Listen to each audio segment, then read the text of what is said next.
je m'appelle Josée Richard, conseillère pédagogique en adaptation scolaire et aujourd'hui, je tiens à vous parler de flexibilité pédagogique dans le cadre d'une classe spécialisée. La flexibilité pédagogique respecte toujours les intérêts, les besoins, les capacités des élèves et puis on peut l'avoir en œuvre grâce au contenu qu'on va présenter aux élèves, au processus, aux productions puis aux structures. Alors, pour nous en parler concrètement, comment ça peut se mettre en œuvre dans une classe spécialisée, on va écouter Sarah-Ève Perrault, qui est une enseignante depuis plusieurs années en adaptation scolaire. Elle œuvre actuellement dans une classe développement préscolaire, mais elle a aussi enseigné en classe relations primaires et en classe développement primaire.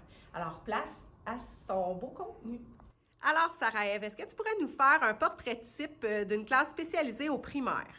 En adaptation scolaire, nos élèves sont vraiment différents, tout comme tous les enfants, mais ils ont plusieurs besoins, puis souvent des besoins très spécifiques. On se doit, en tant qu'enseignant, de répondre à ces besoins-là pour leur permettre de progresser, parce que oui, ils peuvent tous progresser à leur façon, y arriver, puis surtout avec les bonnes pratiques. Dans un premier temps, Sarah-Ève, est-ce que tu pourrais nous expliquer comment la flexibilité pédagogique peut être mise en œuvre dans le cadre des routines de ta classe? Oui. Dès le début de l'année, en mettant en place mes routines, j'ai toujours une intention de groupe, si on peut dire, mais avec le temps, en force de connaître mes élèves, mais surtout leurs besoins, puis ce qu'ils vont être réalistement capables de faire, je vais pouvoir graduer la routine ou répondre à leurs besoins différemment. Et là, je vais la moduler, je vais la changer, puis mes exigences vont être différentes d'un enfant à un autre pour vraiment être dans la zone proximale de développement de chaque enfant. Sarah-Ève, dans la flexibilité pédagogique, on peut varier les processus, les contenus, les structures, les productions. Est-ce que tu pourrais nous parler un peu des processus? Oui. Moi, j'adore varier les modalités d'enseignement. Utiliser des images, des gestes, des danses, peut-être même des chansons ou encore différentes textures pour aider, par exemple, à l'enseignement de l'écriture des lettres. Parfois, on pouvait prendre la farine, le mur, le tapis, n'importe quoi qu'il y avait dans la classe pour aider à enseigner. Donc là, tu nous parles beaucoup des processus de l'enseignement.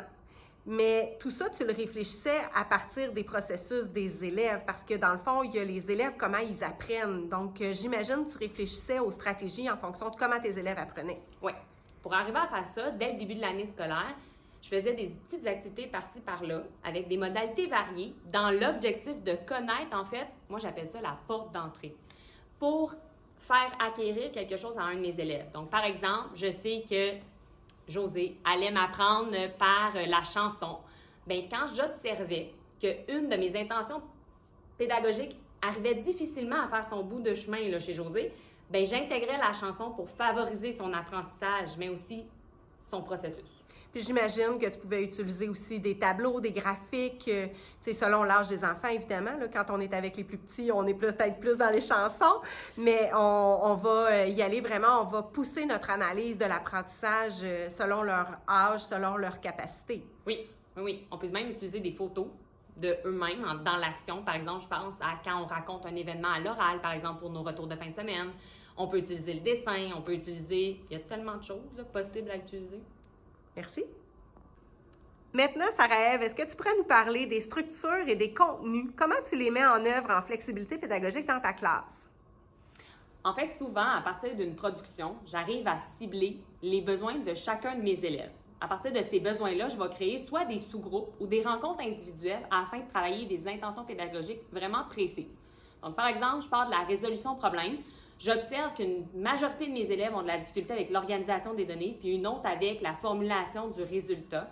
Bien là, je vais diviser mon groupe en deux. Puis je vais vraiment aller travailler spécifiquement l'organisation des données pour 4 élèves, par exemple. Puis le résultat, l'annonce du résultat avec les 4 autres élèves, si c'est ça leur besoin. C'est très clair, merci. Puis est-ce que ça se pourrait aussi que tu partes de ton intention pédagogique de groupe? Oui, bien souvent, je commence en grand groupe en disant « je veux enseigner que », et là, je leur enseigne quelque chose de spécifique. Quand j'observe l'application chez mes élèves de ce concept-là, c'est là que je peux différencier les besoins puis aussi mes interventions. C'est là où tu vas décider si tu fais des sous-groupes ou tu fais de l'individuel selon ce que tu auras observé. Oui. On va terminer avec des exemples de production que tu peux différencier dans ta classe, Sarah-Ève. Oui. Donc, par exemple, en résolution problème, en mathématiques, mes élèves ont tous des profils variés, puis ça, je le sais à cause des observations au quotidien. Quand je vais réaliser, par exemple, une résolution problème papier, bien, certains de mes élèves ont besoin d'une entrevue mathématique pour aller confirmer leur démarche à l'oral. Ça me permet d'avoir réellement accès au potentiel de l'enfant Parce que parfois, le papier-crayon, c'est pas la façon la plus simple pour tout le monde d'y arriver.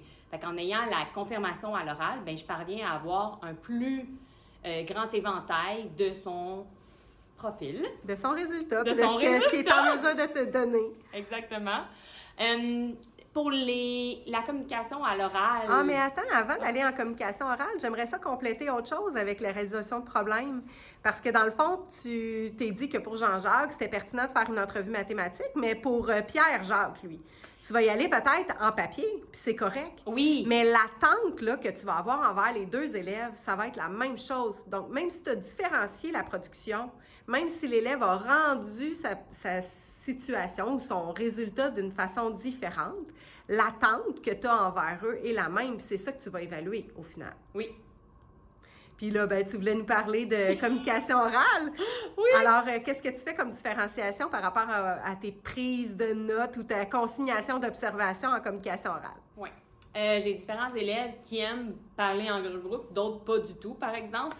Puis j'en ai qui sont différents aussi quand ils font en grand groupe ou un à un. Fait que de récolter des observations au courant de la journée au complet, par exemple dans la salutation du matin ou même dans un échange à la collation, ça peut faire partie de mes traces en communication orale. Quand on joue à un jeu de société ou qu'on va interagir pour un jeu de groupe, par exemple à l'extérieur lors d'une récréation ou d'une période spéciale, ça peut aussi faire partie de mes traces ou de modalités variées d'enseignement. Dans le fond, ce qui est important, c'est que tu saches exactement ce que tu veux observer selon tes critères pas d'observation, mais d'évaluation en communication orale.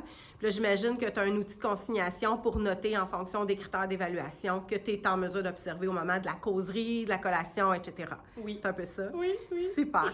Puis est-ce que tu aurais aussi des exemples en lecture, par exemple? Comment est-ce que tu pourrais varier tes productions en lecture dans une classe spécialisée? Bien, des fois, je faisais des entretiens de lecture. D'autres fois, c'était des copies vraiment de papier. Ça peut être aussi en lecture partagée. Dans le fond, je jumelais des sous-groupes d'enfants qui avaient des besoins similaires, puis on y allait ensemble. Fait que j'avais une production nouvelle puis différente aussi.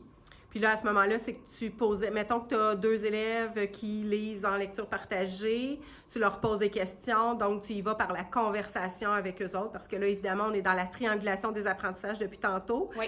Donc, tu y vas par des conversations que tu as avec eux, puis là, tu as des outils de consignation pour noter ce que tu peux observer. Exactement. S'ils sont en mesure, par exemple, de nommer les éléments explicites du texte ou significatifs, là, Ouais.